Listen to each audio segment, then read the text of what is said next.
ரீசெண்டா India nuclear டெக்னாலஜில greatest achievement பண்ணிருக்காங்க. அது என்னன்னா புரோட்டோடைப் ஃபாஸ்ட் பிரீடர் ரியாக்டர். அதாவது சென்னையில இருக்க கல்பாக்கத்துல இருக்கக்கூடிய ஃபாஸ்ட் பிரீடர் ரியாக்டர்ல நம்ம கிரிட்டிகாலிட்டி அப்படிங்கிற ஒரு நிலையை அடைஞ்சிருக்கோம். இது உலக அளவுல திரும்பி பார்க்க வைக்கக்கூடிய ஒரு முக்கியமான சக்சஸ். ஏன் அப்படின்னா உலக அளவுல ரஷ்யாவுக்கு அப்புறமா இந்த அச்சீவ்மெண்ட் பண்ணதுல இந்தியா 2வது கண்ட்ரியா இருக்கு. இது ஏன் அவ்வளவு இம்பார்ட்டன்ட், இதுல என்ன பெனிஃபிட் இருக்கு இந்தியாவில அப்படின்னு பார்த்தோம்னா, வேர்ல்டு தோரியம் ரிசர்வ் இந்தியாவில் மட்டுமே 25% ஆஃப் தோரியம்ங்கிறது. இந்தியாவோட கோஸ்டல் ஸ்டேட்ல இருக்கக்கூடிய பீச் சாண்ட்ல எல்லாத்துலயுமே தோரியம் அப்படிங்கிற ஒரு தனிமம் இருக்கு. ஸோ இதை நம்ம நியூக்ளியர் ரியாக்டர்ல யூஸ் பண்ணி எலக்ட்ரிசிட்டியை ப்ரொடியூஸ் பண்ண முடியும்.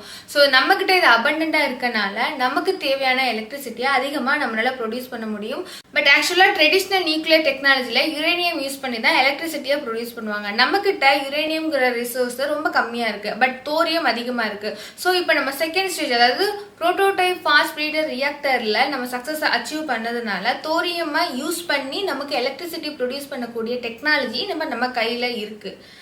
ஸோ இது மூலமா இந்தியாவுக்கு தேவையான ஃபியூச்சர் கோல்ஸ் அச்சீவ் பண்றதுக்கு இது ரொம்பவே முக்கியமான ரோலை பிளே பண்ணும். அதனால நமக்கு தேவையான எலக்ட்ரிசிட்டியை நம்மளாலேயே ப்ரொடியூஸ் பண்ண முடியும். மற்ற நாடுகளை சார்ந்து இருக்கிறதுங்கிறது கம்மியாகும். இந்தியாவில் அதிகமான எலக்ட்ரிசிட்டி எதை சோர்ஸா வச்சு ப்ரொடியூஸ் பண்றோம்?